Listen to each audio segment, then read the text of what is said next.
नमस्कार, आप सभी का बहुत बहुत स्वागत है। मैं हूं Piyush Shrivastava. Emerging business forum season 3 में आज हमारा पड़ाव आ पहुंचा है मुरादाबाद में। मुरादाबाद जिसे पीतल नगरी भी कहा जाता है, यह वो शहर है जो कि अपनी कला के लिए, अपने हुनर के लिए जाना जाता है। एक अलग ही तरह का हुनर इस शहर में देखने को मिलता है। कई मायनों में यह शहर खास है यहां के एंटरप्रेन्योर्स भी, जिनका इस देश की अर्थव्यवस्था में बेहद अहम योगदान है। इमर्जिंग बिजनेस फोरम के इस पूरे सफर में हमने कई एंटरप्रेन्योर से मुलाकात की और कुछ बेहद अलग एंटरप्रेन्योर से आज हम आपकी मुलाकात कराने वाले हैं।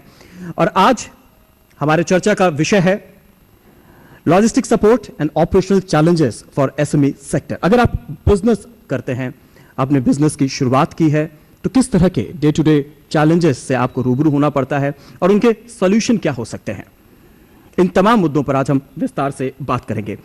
अगर देखा जाए तो कोई ऐसा बिजनेस नहीं है जहां पे कि प्रॉब्लम ना है। बिना प्रॉब्लम के आखिर बिजनेस का है का, और एंटरप्रेन्योर किस बात का। वो एंटरप्रेन्योर ही क्या जो कि मुश्किलों का सामना कर उससे आगे न निकल पाए।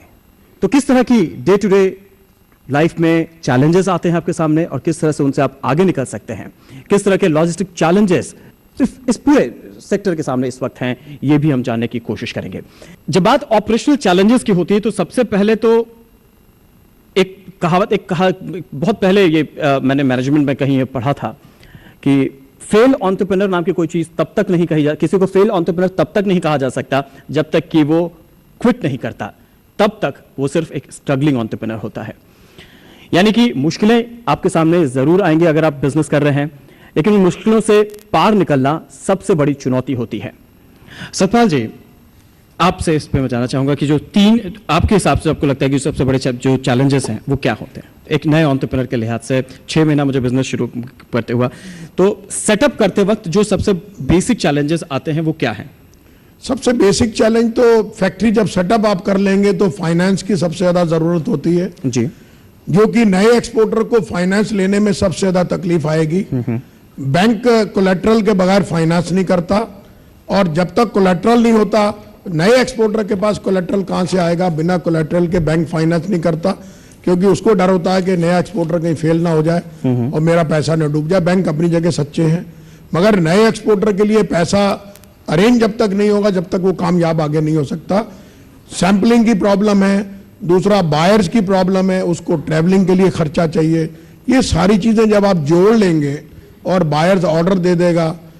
गवर्नमेंट ऑफ इंडिया ने आजकल डीए बंद कर दिया है, एक ये बड़ी हमारी कामयाबी हासिल हुई। हम लोग इसके लिए बहुत स्ट्रगल कर रहे थे। इससे हम लोगों का कुछ पैसा अगर आप हिसाब लगाएं तो कई हजार करोड़ रुपया हमारे मुरादाबाद का ही इस फॉरेन करेंसी में डूबा हुआ है, जो कि अब हम लोग उससे निजात पा चुके हैं क्योंकि रिजर्व बैंक ने इसको बैन कर दिया।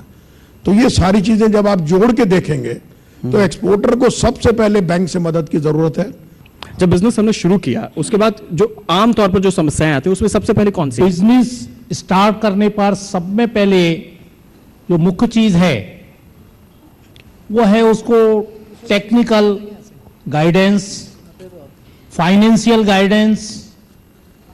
क्योंकि आज इतने विभाग नई इंडस्ट्री के सामने हैं कि उसको ये पता नहीं लगता कि जब तक उसको इंडस्ट्री स्टार्ट करनी है उसके सामने कितनी समस्याएं आएंगी।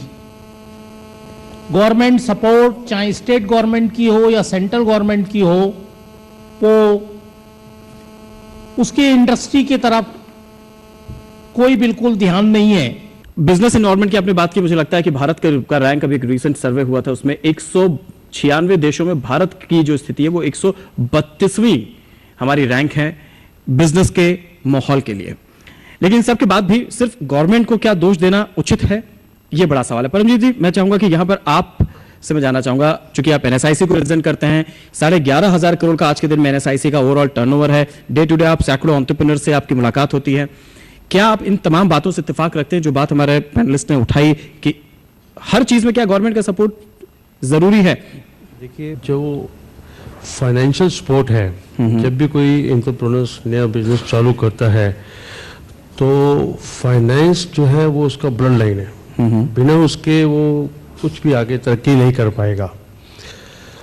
और वो उसको ठीक रेट पर मिलना चाहिए, जो रेट ऑफ इंटरेस्ट जो होना चाहिए वो एक नॉर्मल रेट ऑफ इंटरेस्ट, ठीक रेट ऑफ इंटरेस्ट पे मिलना चाहिए, जिससे वो आगे तरक्की कर सके।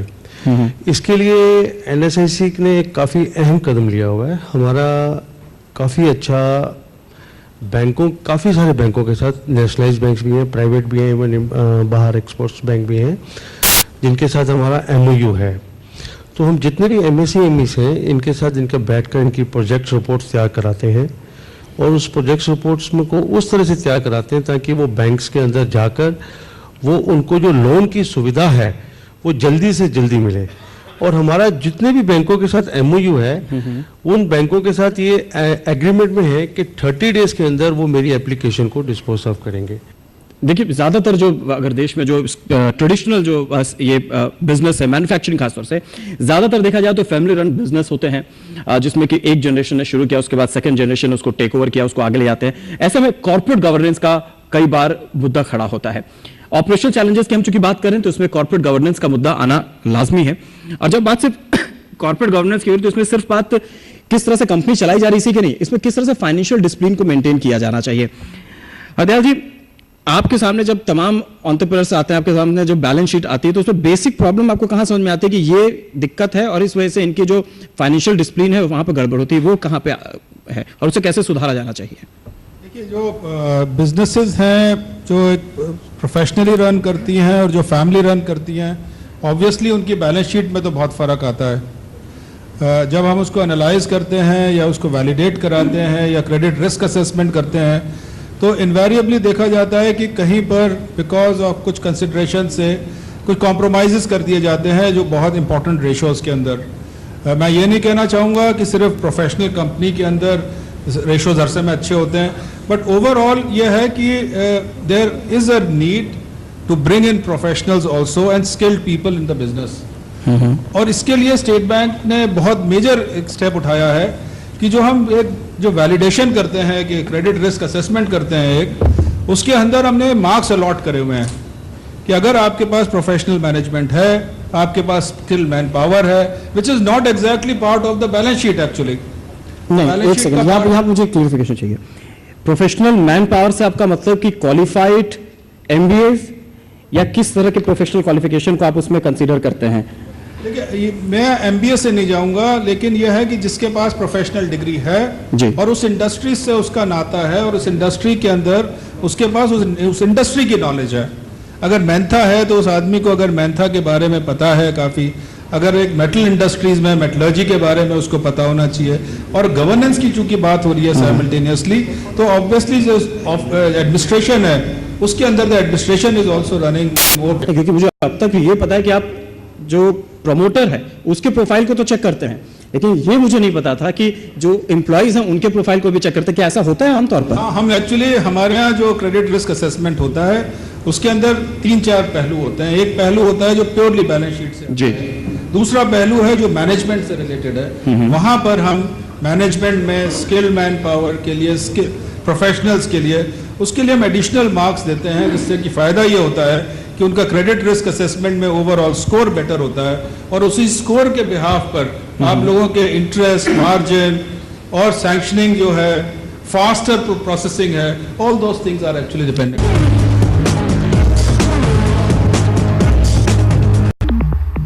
अक्सर देखा जाता है कि लिक्विडिटी क्रंच आता है कहीं ना कहीं बिजनेस में, एक मौका ऐसा जरूर होता है जहां पर लिक्विडिटी क्रंच आता है। अमूमन आपको अगर एक्सपोर्टर्स की बात करें तो किस वक्त आपको लगता है कि जो सबसे ज्यादा आम जो बात है, किस वजह से लिक्विडिटी क्रंच देखने को मिलता है? सर, जिस वक्त एक्सपोर्टर्स ग्रोइंग स्टेज पे होता है, जब वो इनिशियल से चलकर और एक छलांग जब जिस वक्त मारता है, जिस वक्त वो जंप लेता है अपने टर्नओवर में या अपने डिज़ाइनिंग में या अपने फैक्ट्री को इनलार्ज करने के लिए, उस वक्त सबसे बड़ा फाइनेंशियल जो है उससे जरूरत बैकअप। यानी कि आपका कहना मतलब जबकि अपना लेवल वो अपग्रेड कर रहा है उस वक्त वहां पर प्रॉब्लम आती है। सतपाल जी, मैं डीजीएम साहब की बात से सहमत नहीं हूं, क्योंकि यहाँ बात शुरू हुई थी कि नए एक्सपोर्टर के लिए या नए एंटरप्रेन्योर्स के लिए क्या पॉसिबल होगा कि हम क्वालिफाइड इंजीनियर रखें या क्वालिफाइड पर्सन रखें? इम्पॉसिबल, क्योंकि वो तो खुद स्ट्रगल कर रहा है और बैंक के पास जा रहा है कि कि साहब मुझे किसी सूरत से 50,000 या 5 लाख दे दीजिए। वो अपनी स्ट्रगल को पहले अपनी रोजी रोटी को इंश्योर करना चाहता है। जब वो इंश्योर कर लेगा तब वो आगे की बात नहीं, सोचे। नहीं, यहाँ पे मैं थोड़ा सा, आपको पता है देश में कितने इंजीनियरिंग कॉलेजेस हैं? बहुत हैं। 4,000 से ज्यादा। मगर मैं आपको एक छोटी सी बात एक यहाँ बता दूं कि मुरादाबाद के अंदर जितने भी यूनिट चल रही हैं वो ज्यादातर या तो उनके फादर्स इस बिजनेस में थे, उन्होंने हेरिटेज किया आगे, या बहुत कम लोग होंगे जिन्होंने अपने आप में बिजनेस शुरू किया। देखिए यही बात डीजीएम साहब ने कही कि अगर वहां से आपको अगले लेवल पे जाना है तो आपको प्रोफेशनल हेल्प की वहां पे जरूरत पड़ेगी, क्योंकि वो एक नया प्रोस्पेक्टिव बिजनेस के अंदर लेकर आता है। लेकिन मैं आपसे ये जानना चाहता हूं सर, हैंडीक्राफ्ट इंडस्ट्री में कोई आदमी आना नहीं चाहता। गवर्नमेंट ऑफ इंडिया की मदद से हमने एक यहाँ फैक्ट्री सेटअप करी है, क्लस्टर, और उस क्लस्टर में हमारे पास इतनी मॉडर्न मशीनें आई हैं, मगर हमारा दुर्भाग्य यह है कि हमें इंजीनियर नहीं मिले उनको चलाने के लिए। Totally computerised, totally new setup, ऐसी मशीनें आई हैं, 2-2 करोड़ रुपए की एक मशीन है। यू वांट टू ऐड मैं समथिंग? जरा बोलना चाहूँगा।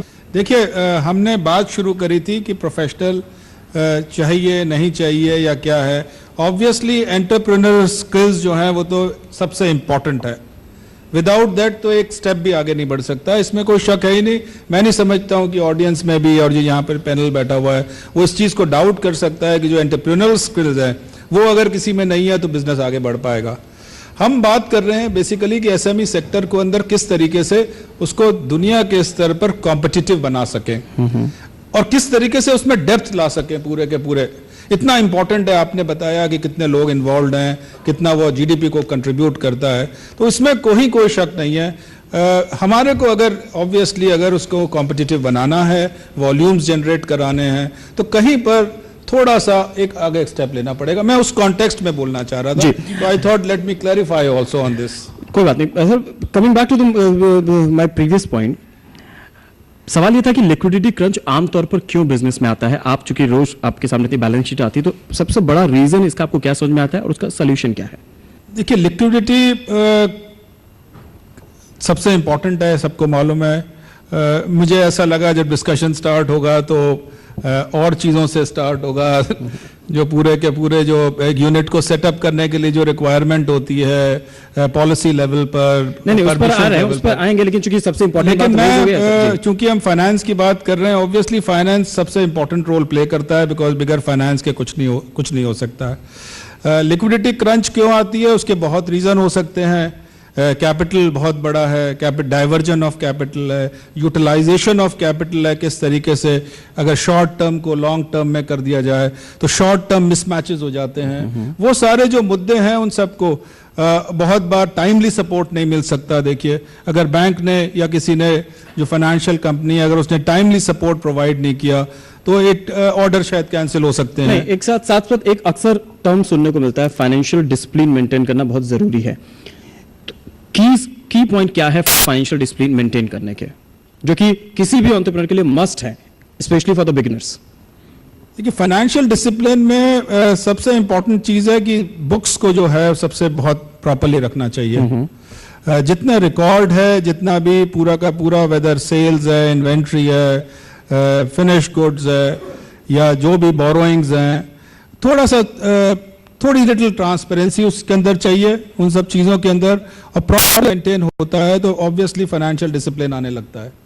फाइनेंशियल डिसिप्लिन, ये मैंने शॉर्ट टर्म लॉन्ग टर्म की बातें करी, ये सब उसी से रिलेटेड है कि फाइनेंशियल डिसिप्लिन अगर इनडिसिप्लिन हो जाएगा तो एक सेकंड में मिसमैचेस हो जाते हैं पूरे। जी परमजीत जी, एक बहुत इंपॉर्टेंट पॉइंट है कि कैसे कॉस्ट ऑफ फंड जो है उसे कैसे रिड्यूस किया जाए। चूंकि बात आज ऑपरेशनल चैलेंजेस की कर रहे हैं, तो कॉस्ट हर लेवल पे कट करना बहुत ज्यादा जरूरी है। तो ऐसे में कॉस्ट ऑफ फंड को रिड्यूस करने के सबसे कारगर उपाय क्या हो सकते हैं? देखिए, कॉस्ट ऑफ फंड्स के साथ साथ जो भी लिक्विडिटी क्रंच और फाइनेंशियल डिसिप्लिन की बात हुई, उसके ऊपर मैं एक चीज़ और फोकस करना चाहूँगा कि जैसे बैंक्स ने बताया कि रिस्क मैनेजमेंट भी है, तो इसके ऊपर मैं एक बात और फोकस करना चाहूँगा कि ये सब चीज़ें तभी होती हैं जब हमारा एंटरप्रेन्योर या हमारा एमएसएमई ब्रदर जो है वो अपने आप को एक ठीक तरह से प्रेजेंट नहीं कर पाता बैंक को, जो उसकी स्ट्रेंथ है वो उस बैंक में प्रेजेंट नहीं कर पाता। अब स्ट्रेंथ जानने के लिए सबसे बड़ी बात यह है कि मुझे नहीं कई बार ऐसा हो सकता है कि मुझे नहीं पता मेरी स्ट्रेंथ क्या है, I may be knowing my weakness but I do not know my what is strength. So उसके लिए जो हम उस चीज़ में जो उसको हेल्प करते हैं that is our performance and credit rating scheme, जो एक थर्ड पार्टी उसको रेट करती है आरबीआई की गाइडलाइन के हिसाब से और उसको वो एक रेटिंग देती है, जिस रेटिंग से उसको उसकी फाइनेंशियल स्ट्रेंथ एंड वीकनेस भी पता चलती है। ऐसा नहीं है कि सिर्फ स्ट्रेंथ ही बताएगा और बैलेंस शीट में सिर्फ असेट्स ही आएंगी, लाइबिलिटीज आएंगी ही नहीं, ऐसा हो नहीं सकता। तो वो उनकी वीकनेस भी बताता है, जिससे उसकी रिस्क मैनेजमेंट और उसका फाइनेंशियल डिसिप्लिन काफ़ी हद तक क्लियर हो जाता है। Thank you. हरदयाल साहब, क्या आप इस बात से इत्तेफाक रखते हैं कि बैंक्स अगर क्या क्रेडिट रेटिंग जो मिलती है उसको तवज्जो देते हैं कॉस्ट ऑफ फंड को मेजर करते वक्त? कॉस्ट ऑफ फंड्स बिल्कुल अलग चीज़ हो गई। कॉस्ट ऑफ फंड्स बैंक निकालता है, लेकिन ये हो सकता है कि कॉस्ट ऑफ कैपिटल से ऑब्वियसली उसको इंक्लूड कर देता है कि कॉस्ट ऑफ कैपिटल अगर जो आउटले करा जाएगा अगर का कैपिटल, तो वो कितने रिस्की प्रपोजिशंस के अंदर आउटले करा जा रहा है। अगर बहुत हाईली रिस्की बिजनेस के अंदर किया जा रहा है तो उसके अंदर मार्कअप बढ़ता जाएगा जी। तो वहां पे जरूर कह सकते हैं कि credit risk cost of capital से अगर निकालेंगे। जनरल अगर मुझे आई कुड बी रॉन्ग कि 10-10.5% से लेकर 16-17% तक के बीच में ये लोन घूमता है और उसमें बहुत हद तक कंपनी की जो रेटिंग है वो मायने रखती है। तो उसमें किन बातों का आप ख्याल रखते हैं और किन बातों का आप सजेस्ट करना चाहेंगे जिससे कि इनके जो वहां पर जो खर्च है वो कम से कम वो कम हो जाए? देखिए, क्रेडिट रेटिंग निकालने के लिए उसमें काफ़ी बहुत सारे पहलू हैं। सबसे इम्पोर्टेंट तो बैलेंस शीट के जो हैं जो रेशोज़ हैं, करंट रेशोज़ हैं, TOL, TNW है, NWC कितना अवेलेबल है, वर्किंग कैपिटल कितना अवेलेबल है, इन सब चीज़ों को ध्यान रखते हुए सब चीज़ों के हम वेरियस पुराना प्रॉफिटेबिलिटी उसकी कैसी चल रही है यूनिट, इन सब चीज़ों को ध्यान रखते हुए we arrive at some kind of we start giving them marks. Now there are also, as I mentioned you earlier, there are also marks given, weightages I would say, I would not call it marks, there are weightages given for entrepreneurial skills, for how the business is managed, how the professional help is, professional management is there, those kind of things are there. ये सारी चीजें मिलके credit risk का weightage आप लोग entrepreneur skill वो कैसे major करते हैं और उसको पॉइंट किस तरह से देते हैं आप? देखिए, वो जो नए वाले में हमारे को थोड़ी प्रॉब्लम हो जाती है क्योंकि भी अगर उसका ट्रैक रिकॉर्ड बिल्कुल नहीं है, लेकिन अगर एक यूनिट का अगर ट्रैक रिकॉर्ड है तो हम उसके ट्रैक रिकॉर्ड को देख के we are in a position to find out that how the unit is going. So it's basically lot of it is historical data that comes also. Okay, Azeem sahab, आप कुछ add करना चाहेंगे इसमें? जी बिल्कुल सही फरमाया उन्होंने. और मैं तो यही कहना चाहूँगा कि जो फाइनेंशियल जो कॉस्ट है उसमें भी जो है थोड़ी और हमें ज़रूरत है, ख़ास तौर से नए एंटरप्रेन्योर के लिए जी. वो जो है वो चाहता है कि मैं अपना सब कुछ, सारी एनर्जी, अपनी सारा लेवल बेस्ट कर और एक फैक्ट्री सेटअप कर लूँ. तो मैं तो ये देखता हूँ कि बैंक जो है आखिर में हमारा सारा इंटरेस्ट जो है वो सारा प्रॉफिट जो है वो बैंक इंटरेस्ट में निकल जाता था. तो कॉस्ट जो है वो is very very important. Paramjeet ji, एक अक्सर बात होती है bottom line versus top line की, बहुत पुरानी डिबेट है. आपको क्या लगता है, बॉटम लाइन मेंटेन करना आज के दिन में ज्यादा जरूरी है या टॉप लाइन मेंटेन करना ज्यादा जरूरी है? दोनों में बैलेंस कैसे मेंटेन करना चाहिए? बैलेंस तो मीडियम से ही होगा जी, ना बॉटम से ना टॉप से. लेकिन जैसे जो न्यू एंटरप्रेन्योर्स हैं उनके लिए तो वो बॉटम से ही चलेंगे. और जैसे इन्होंने अभी फूल प्रकाश जी ने भी और इधर से भी बात चली कि न्यू एंटरप्रेन्योर्स को वो उसकी गुडविल नहीं देखते, या बैंक्स वाले उसका मतलब उसकी चार्टर्ड अकाउंटेंट ही देखते हैं, उसका वो नहीं देखते. तो इस बात के लिए मैं एक और बात ऐड करना चाहूँगा कि जो NSAIC है, इट्स गवर्नमेंट ऑर्गेनाइजेशन जो एक काफ़ी अच्छी तरह से बैंक को आपका केस प्रेजेंट करती है फॉर फाइनेंसिंग. और मैंने आपको बताया कि हमारा सक्सेस रेट भी अच्छा है. एक बात मैं बतानी शायद रह गया कि इसके अंदर कोई चार्जेस नहीं है, हम फ्री ऑफ कॉस्ट करते हैं. हमारे पास ही सब प्रोफेशनल्स हैं और हम ही सब आपकी प्रोजेक्ट्स या जो बैलेंस शीट जो आप बना के लाएंगे उसको देख दाख के आगे करेंगे. तो इस वजह से ये हमारी स्कीम जो है that is a very fruitful for the new entrepreneurs. विप्रा जी, अक्सर होता है कि जब चाहे वो नई यूनिट हो, चाहे एग्जिस्टिंग यूनिट हो, चाहे वो पुरानी यूनिट हो, लेबर इशू एक बहुत इंपॉर्टेंट है। लेबर को भी नहीं, इसको अगर हम एचआर इशू कहें तो ज्यादा अहम होगा। ह्यूमन रिसोर्स को मैनेज करना एक बहुत मुश्किल काम अक्सर होता है, सबसे ज्यादा दिक्कतें अक्सर इसी में आती हैं। बेस्ट वे क्या है ह्यूमन रिसोर्स को मैनेजमेंट करने का, ताकि वो कहते हैं ना, कम खर्चा में ज्यादा चर्चा, और ताकि कम से कम कॉस्ट में बेहतरीन प्रोफेशनल तरीके से ह्यूमन रिसोर्स को मैनेज किया जा सके। जो न्यू एंटरप्रेन्योर्स है उसके लिए तो शुरू में इतना ज़्यादा खर्चा करना काफ़ी मुश्किल है, लेकिन अभी जैसे आपने बताया कि लो कॉस्ट पर हम एक प्रोफेशनल को कैसे मेंटेन करें, सो अभी जो मैंने देखा है जो पीछे एमएसएमईज के अंदर भी there the group of the companies, जैसे हमने अभी टॉपिक भी आज चालू किया लॉजिस्टिक एंड अदर थिंग्स, तो उसमें ग्रुप ऑफ द कंपनीज हैं जो एक काफ़ी लो कॉस्ट के ऊपर एमएसएमईज को हेल्प करती हैं। चार्टर्ड अकाउंटेंट भी हैं, चार्टर्ड इंजीनियर्स भी हैं, इट्स सब सॉर्ट ऑफ द लॉजिस्टिक्स जो उसको प्रोवाइड करती हैं। तो that will be the best choice for the MSME to go ahead for that. यानी कि अगर आउटसोर्स कर दिया जाए, कई सारे ऐसे प्रोफेशनल एजेंसीज हैं जो कि अब मैनेज करती हैं, आपको लगता है कि बेहतरीन तरीका होता है? क्योंकि अब इतने ज्यादा कायदे कानून हैं कि उसको फॉलो करना ही बड़ा मुश्किल हो जाता है। जी बिल्कुल ठीक बात है कि उस चीज़ को आउटसोर्स करना ज़्यादा अच्छा है, क्योंकि एमएसएमई में जैसे एसएमई में भी देखा जाए, एमएसएमई में भी तो नॉर्मली क्या है कि जो हेड ऑफ द बिजनेस है वो एक या फैमिली में 2 होते हैं, 3 होते हैं, उनके लिए इतना टाइम नहीं होता है क्योंकि वो ऑर्डर भी लाएं, फिर आगे मैन्युफैक्चरिंग भी देखें, फिर डिलीवरी भी देखें, पेमेंट भी देखें। So it's the best to get it outsourcing. Okay, Azeem sahab, एक आखिरी पॉइंट इस पर आपसे देना चाहूंगा। क्या, चूंकि आप एक प्रेसिडेंट भी हैं एक्सपोर्ट एसोसिएशन के, क्या कि ज्यादातर किस तरह से आप लोग अपने एचआर अपने को मैनेज करते हैं? क्या इसके लिए प्रोफेशनल्स की मदद ली जाती है या सब इंटरनल हो जाता है? साहब देखिए, जो बाइंग एजेंसीज वगैरह का या डायरेक्ट बड़े स्टोर्स का काम करते हैं, वहाँ के लिए आज एचआर बहुत इंपॉर्टेंट है। जो छोटे एंटरप्रेन्योर हैं उनके लिए जो है इतना पॉसिबल नहीं है कि वो अपनी फैक्ट्री नॉर्म्स के हिसाब से और सारे जो बायर्स के रिक्वायरमेंट हैं उसके हिसाब से बना सके। ये तो एक आज ऐसा है कि 10 करोड़ से ऊपर वाला ही एक ये सोच सकता है कि मैं अपने एक ऐसे बायर को अप्रोच करूं जिसके सारे मैं सोशल ऑडिट्स और सब चीज़ें मीट कर सकूं।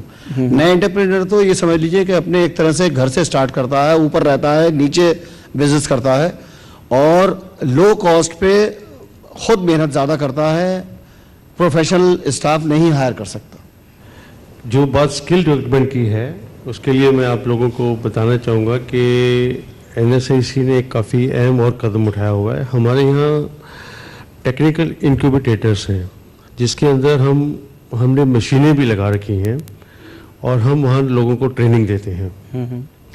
और टाइम टू टाइम कई जगह पर जाकर भी हमने स्पॉन्सर्स किए हैं प्रोग्राम्स जिसके अंदर हम स्किल डेवलपमेंट के लिए 2 वीक्स, 1 वीक, 3 वीक्स के लिए लोगों को बुलाया जाता है, जिसमें कोई फीस भी नहीं चार्ज की जाती। जी। लेकिन हमारा अभी दिल्ली में जो इंक्यूबेटर्स है उसके अंदर हमने काफ़ी अच्छा सिस्टम बना रखा है। उसमें मशीनें भी हैं और उन मशीनों को कैसे उसकी ट्रेनिंग भी दी जाती है कि उस मशीनों को कैसे चलाया जाए और उसके बाद उन मशीनों को कैसे क्या सोर्सेज है खरीदने के लिए।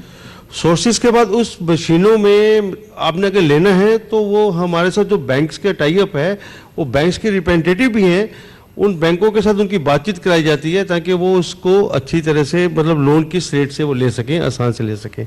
तो ये एक काफ़ी अच्छा कदम जो है एनएसआईसी ने लिया हुआ है। ओवरऑल जो लॉजिस्टिक सपोर्ट के लिए जो इंफ्रास्ट्रक्चर भारत में है, इसको आप किस दर्जे का देखते हैं और किस तरह की इसमें सुधार की गुंजाइश है? भी बहुत अच्छा इंफ्रास्ट्रक्चर नहीं है। मैं 2-3 एग्जाम्पल देना चाहता हूँ। हमारे यहाँ मुरादाबाद में आईसीडी बनी और हम लोगों ने बड़े एफर्ट्स करके और आईसीडी को तैयार करवाया और बड़ी मेहनत हुई उसमें। पाक बड़े के अंदर छोटा सा हॉल लिया, समहाउ ट्रकों से माल यहाँ आता था। अब क्या सिचुएशन है आज की डेट में, करीब 6 ट्रेन यहाँ पर 6 ट्रेन के कंटेनर पड़े हुए हैं और लोडिंग नहीं है। पता किया गया लोडिंग क्यों नहीं हो रही, तो वो कह रहे हैं साहब के जो क्रेन ऑपरेटर है वो हाई कोर्ट से स्टे ले आया कि साहब मुझसे ज्यादा काम कराया जाता है। मतलब किसी के पास नेशनल इंटरेस्ट ही नहीं है।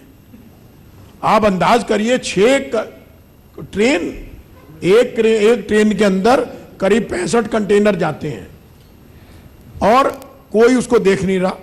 जी, हम अजीम लोग साहब, अजीम साहब, कहा जाता है कि भारत और चाइना में बहुत ज्यादा अंतर नहीं है। अब चाइना के लिहाज से अगर हम ग्रोथ पोटेंशियल की बात करें तो भारत दूसरे स्थान पर आता है लॉजिस्टिक की अगर हम बात करें। सर मैं एक बात और इसमें ऐड करना चाहता था, हमारे यहाँ बिजनेस एक्सपोर्ट का हैंडीक्राफ्ट में क्यों कम हो रहा है? यहां से $4000 पर कंटेनर है, चाइना से $2000 है। आप अंदाज कर लीजिए, हमारे यहां से ट्रांजिट पीरियड 45 डेज है, वहां से ट्रांजिट पीरियड 20 दिन है, 25 दिन है। तो बाहर सोचता है कि मैं इतने दिन पैसा क्यों ब्लॉक करके रखूं। इसलिए हमारे यहां कोई इस तरफ ध्यान ही नहीं कर रहा है। कंटेनर शिपिंग वहां पर एयरपोर्ट सी पोर्ट में कंजेशन होता है, इंपोर्ट का माल पहले आ जाएगा, एक्सपोर्ट के माल को कोई तवज्जो नहीं होती। नहीं, वैसे भी अब देखा जाए तो बहुत ज्यादा जो हमारे तमाम पोर्ट्स हैं, नेशनल हाईवेज हैं, freight corridor, dedicated freight corridor बनाए जा रहे हैं सरकार की तरफ से। ऐसा में लगता है कि फूल प्रकाश जी, आपको लगता है कि आने वाले समय में काफी हद तक सुधार हो जाएगा, क्योंकि इस दिशा में काफी काम हो रहा है? हाँ, आपने सब्जेक्ट लॉजिस्टिक को लिया है। मैं लॉजिस्टिक का मतलब समझता हूं कि हमारी फैक्ट्री में पैकिंग से लेकर और डेस्टिनेशन पर डिलीवरी तक वो जितना भी बीच का जितनी भी प्रॉब्लम्स हैं, that comes under the logistic. जी, first stage is transportation from factory to container depot. दूसरा है कंटेनर डिपो पर harassment by the custom department.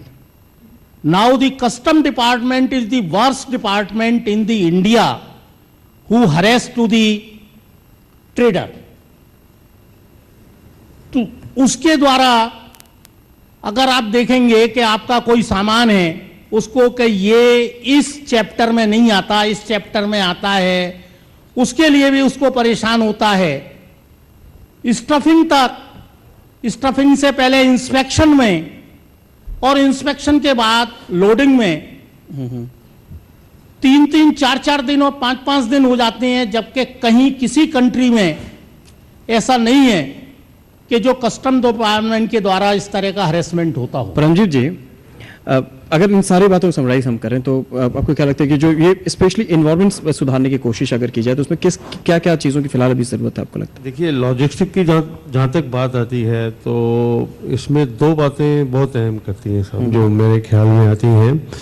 पहली बात तो ये है कि it is high cost and low margin business, जिस वजह से इसमें काफ़ी दिक्कत आती है। दूसरा, जैसे भी अभी जैसे मैं जब यहाँ आया, मेरा जिन लोगों से परिचय था मैंने उनसे बात की, और अभी जैसे पैनल्स के ये एक्सपर्ट जो बात कर रहे हैं जी, इंडिया में अभी तक लॉजिस्टिक के ऊपर ट्रस्ट नहीं है सब। मतलब अभी आप देखेंगे कि जब बात पता चल रही है तो ट्रस्ट मतलब नहीं आ रहा लॉजिस्टिक पर। That we have to develop a trust, जिससे मतलब ये लॉजिस्टिक एक परेशानी दूर हटे। ये मेरा ख्याल है सर कि इंडिया में शिपिंग्स के ऊपर कोई रेगुलेटरी अथॉरिटी नहीं है। सबसे पहले गवर्नमेंट को इसके ऊपर रेगुलेटरी अथॉरिटी बनानी चाहिए, जो जितनी शिपिंग लाइन है वो उनके कंट्रोल में आए। आज हो क्या रहा है कि मल्टीनेशनल कंपनियां इंडिया में खूब आ रही हैं, खाली बिल ऑफ लीडिंग टाइप करने के 3 से 5 हज़ार रुपए ले रहे हैं, लूट मचा रखी है। Satpal ji, I can assure you for one thing, at least ये बात आपने मुझसे पहले भी बताई थी, मैंने इसको आगे कम्युनिकेट भी किया है। एटलीस्ट सही जो अथॉरिटी है उस तक ये बात को हम जरूर पहुंचाएंगे, प्रोमिनेंट तरीके से पहुंचाएंगे, that I can assure you. इस प्रोग्राम को समराइज करें इससे पहले हम चाहते हैं कि हमारे जो ऑडियंस है इनके भी हम राय को, इनके सवालों को भी हम लें। फ्लोर को हम ओपन करना चाहेंगे क्वेश्चन आंसर सेशन के लिए। आप कोई भी सवाल अगर आपका हो या फिर आपका कोई सजेशन हो तो आप हमारे साथ शेयर कर सकते हैं। मेरा नाम शाहाब आलम है जी, और एक्सपोर्ट कोऑर्डिनेशन सोसाइटी का जनरल सेक्रेटरी हूँ। मुरादाबाद हैंडीक्राफ्ट से ही जुड़ा हूँ। अभी हमारे पैनलिस्ट ने काफ़ी इश्यूज़ को पॉइंट आउट किया। मैं ये जानना चाहता हूँ, अगर फाइनेंस को कॉस्ट को कम कर दे, बैंक हाफ रेट्स पे ले आए एग्जिस्टिंग रेट से, या आपको प्रोफेशनल स्किल काफ़ी मिल जाए, तो भी क्या समझते हैं, क्या ओपिनियन है आपकी, क्या एक्सेलरेट कर पाएगी इंडस्ट्री? गवर्नमेंट को अगर इस फेयर में करना है तो जो बेसिक थ्योरी थी, जो आपको याद होगा 1600 और 1700 सेंचुरी में एडम स्मिथ ने रखी थी कि least interference in the government commercial practice of the government less is fair है। गवर्नमेंट को चाहिए जब इतना ज्यादा हमसे एक्सपेक्ट कर रही है और हमें परफॉर्म करना चाह रही है, तो सबसे पहले तो गवर्नमेंट अपने ये पॉलिसीज इंटरफेरेंस की कम करे।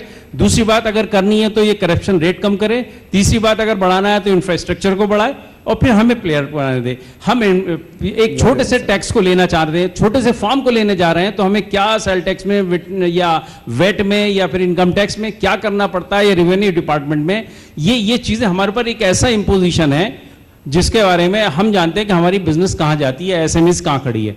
दूसरी अनफॉर्चुनेट ये है कि 1947 के जो लॉस थे वो आज तक कंटिन्यू है, वो आज तक continue. Labour intensive laws, capital intensive laws, वो हैंडीक्राफ्ट पे भी वही लागू है। अनफॉर्चुनेट ये है कि आप एक आईटी सेक्टर को भी उसी लेबर लॉ से गवर्न करना है और उन लेबर लॉज के वायलेशन पे आज आपने क्रिमिनल प्रोसिक्यूशन लागू कर दिया।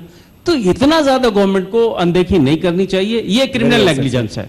Thank you very much, thank you very much. Shafat Ahmed Khan, Hamraaz International से। अभी जो बात हो रही है वो लॉजिस्टिक की हो रही है, फाइनेंस की हो रही है, लेकिन हमें जो प्रॉब्लम मेन है वो है लेबर की। स्किल्ड लेबर कम होती जा रही है, आपको पॉलिश वाले नहीं मिलेंगे, ढलाई करने वाले नहीं मिलेंगे। जब बच्चे उनके पढ़ रहे हैं वो ये काम नहीं कर रहे हैं। तो हमने कोई ऐसा सेंटर अभी तक नहीं खोला जहाँ पर हम पढ़े लिखे लोगों को ये काम करना सिखाएं और वो हैंडीक्राफ्ट से जुड़े, क्योंकि इसमें भी पैसा बना सकते। जब एक्सपोर्टर पैसा बना सकता है तो आर्टिजन भी पैसा बना सकता, उनका लाइफ स्टाइल भी ऊँचा हो सकता। तो हमें इस वक्त ज़रूरत है ट्रेनिंग सेंटर खोलने की, तो सभी एक्सपोर्टरों को शायद इसकी ज़रूरत पड़ेगी। बहुत बहुत शुक्रिया, बहुत बहुत शुक्रिया। I am heading an company, basically manufacturing company, ASP. Ji, And what we basically in day to day, what we feel that government is not ready to help the industries, because they are trying to impose more and more laws wherein those people they can just collect the taxes or revenues.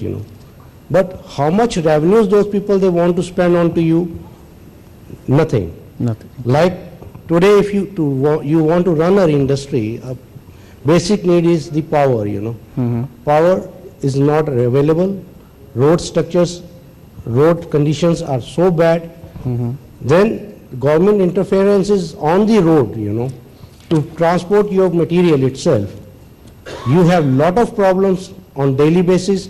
Whenever you have the taxis that are closing, that's on the March side, you will have all the departments standing on the roads just trying to harass you, making your life miserable, to make the things, so difficult for you to run that.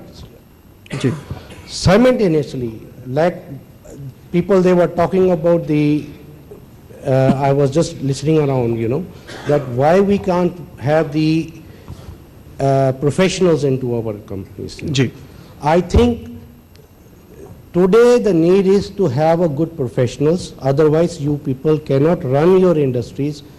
That is the basic need. देखिए मुझे लगता है इसका best example हमें देखने को मिलता है डाबर में। डाबर में आज बर्मन फैमिली पूरी तरह से मूव आउट कर चुकी है बिजनेस से। बिजनेस को उन्होंने प्रोफेशनल्स के हाथ में दे दिया और आज डाबर का जो प्रॉफिट है पहले की तुलना में वो कई फोल्ड आगे बढ़ चुका है। और एक आइडियल एग्जांपल कंटेम्परेरी देखने को मिलता है, एक रिटेल स्टोर, उसका नाम मैं नहीं लेना चाहूंगा, रिसेंटली बंद हुआ। बंद इसलिए हुआ क्योंकि उसके जो ओनर थे उन्होंने कभी उसको प्रोफेशनल्स के हाथ में देना बेहतर नहीं समझा और आज के दिन में पूरा रिटेल स्टोर बंद हो चुका है। जी, मैं Anwar Hussain, raw material bank यहाँ डीसी हैंडीक्राफ्ट्स का उसका मैनेजिंग डायरेक्टर हूँ। जी, मैं ये कहना चाहता हूँ कि यहाँ जो कुछ आप देख रहे हैं, सतपाल जी बैठे हुए हैं, अजीम साहब हैं, कि 3000 करोड़ की एक्सपोर्ट का इन्होंने जिक्र किया है, ये इनकी खाली ज़ाती मेहनतों से हुआ है। आप सुन के हैरान होंगे कि यहाँ पर एमएसएमई का मुरादाबाद में कोई ऑफिस नहीं है। यहाँ जो इंडस्ट्री का डिपार्टमेंट है, मुरादाबाद का जो ट्रेड है वो टेक्सटाइल मिनिस्ट्री के अंडर में आता है, डीसी हैंडीक्राफ्ट्स उसके हेड हैं, उसका यहाँ कोई ऑफिस नहीं है, बरेली में है। तो आपके इस प्लेटफॉर्म से मैं कहना चाहूँगा कि इन लोगों के यहाँ पर एनएसआईसी का परमजीत सिंह जी हर साल यहाँ पे 2-3 बार आते हैं, साल में 2-3 बार, खूब मेहनत करते हैं, खूब लोग इनको यहाँ जानते हैं और ये खूब मेहनत कर रहे हैं, लेकिन यहाँ पर इन लोगों के ऑफिस होने चाहिए जी कि इंडस्ट्री जो है वो इससे फिर आगे बढ़ेगी। और दूसरी बात ये कि मैं डीजीएम साहब से भी एक सवाल करना चाहता था कि जो स्टार्टअप्स हैं, जो रनिंग बिजनेस हैं, उनके लिए तो सब कुछ ठीक है, वो आपसे लोन भी ले लेंगे, उनकी बैलेंस शीट भी है, सब कुछ है। जो स्टार्टअप्स हैं, न्यू एंटरप्रेन्योर्स हैं, उनके लिए आपका बैंक क्या करता है? क्योंकि उनके पास बैलेंस शीट नहीं है, कोलेटरल भी नहीं होता, जैसे सतपाल जी ने भी कहा था, तो उसके लिए आप क्या फैसिलिटीज़ हैं? और यहाँ लोकल में हम लोग, क्योंकि शहर में IMSME का मैं चैप्टर हेड भी हूँ ऑफ इंडिया का, तो रिकमेंड करते हैं हम बैंक को आपके बिहाफ पर कि आपने बोला था हम उनको भेजेंगे। देखिए, जहाँ तक कोलेट्रल अवेलेबल नहीं है और स्टार्टअप का सवाल है, एक स्टेट बैंक की तो एक स्कीम है जो मैं बता सकता हूँ। State bank SBI collateral free SME loans है, वो बिल्कुल अलाइंड है जो CGTMA गवर्नमेंट ऑफ इंडिया की CGTMSE स्कीम है उसके साथ अलाइंड है। उसमें 1 करोड़ रुपए तक का फाइनेंस अवेलेबल होता है और 1 करोड़ तक का बिल्कुल उसके अंदर एक भी कोलेट्रल नहीं चाहिए उसके अंदर। मैं समझता हूं कि एक स्टार्टअप के लिए 1 करोड़ इज नॉट बैड अगर वो हो जाता है। और सेकेंडली उसके अंदर सबसे बड़ा जो स्टेट बैंक ने करा है कि उसकी फी एब्जॉर्ब कर रहा है। देखिए वो बड़ी इंपॉर्टेंट चीज है कि उसकी फी भी होती है, क्योंकि अब आप कह रहे हैं कि उसके नए स्टार्टअप को प्रॉब्लम हो सकती है, तो जो एक CGTMSE की फीस होती है वो CGTMSE एब्जॉर्ब नहीं कर रहा है, स्टेट बैंक ऑफ इंडिया कहता है हम एब्जॉर्ब करते हैं जी। तो I think there are revenues, there are for startup if that entrepreneur skill is there, the bank is, and there are lot of other institutions which are willing to go ahead and support you as much as possible. जी परमजीत जी, आप कहना चाहते थे कुछ? देखिए अरोड़ा साहब, जैसे आपने अभी बात की कि NSAC के ऑफिस की, आप लोगों को सबको पता होगा कि आज से 1.5 साल पहले की बात है कि हमने ऑफिस इधर खोला हुआ था। वो ऑफिस तकरीबन 2 से 2.5 साल के तक यहाँ रहा और उस ऑफिस को हमें मजबूरन बंद करना पड़ा क्योंकि उसमें कोई बिजनेस या कुछ ऐसी बात नहीं हो पाई। उसके बाद भी हमने कोशिश ये की कि मुरादाबाद को किसी भी तरह से जोड़ा जाए और हम अपना रेगुलर विजिट रहे, मैं भी आता रहा और मेरे जो ब्रांच ऑफिस हैं उनके लोग बाग भी आते रहे। अभी भी हमने ये ऑप्शन आपके लिए क्लोज नहीं किया। We are very happy to open the office अगर हमें एक बिजनेस की बात बने। चलिए इसी के साथ इस कार्यक्रम को फिलहाल हम यहीं पर खत्म करना चाहेंगे। आप सभी का बहुत बहुत शुक्रिया। हमारा अगला पड़ाव अहमदाबाद में है, जहां पर हम जानेंगे कि नया बिजनेस आप शुरू करते हैं तो पहला कदम मार्केटिंग की दिशा में क्या होना चाहिए। अहमदाबाद में हम आपसे दोबारा हमारी आपसे मुलाकात होगी। तब तक के लिए हमें दीजिए इजाजत। आप इस पूरे कार्यक्रम को YouTube और Facebook पर भी फॉलो कर सकते हैं। Facebook पर हमें फॉलो करने के लिए www.facebook.com/emergingbusinessforum के नाम से आप हमें फाइंड आउट कर सकते हैं। आप हमारी वेबसाइट पर भी लॉगिन कर सकते हैं www.zbiz.com/emergingbusinessforum। चलिए इसी के साथ आज दीजिए इजाजत, फिर होगी आपसे जल्द मुलाकात। नमस्कार।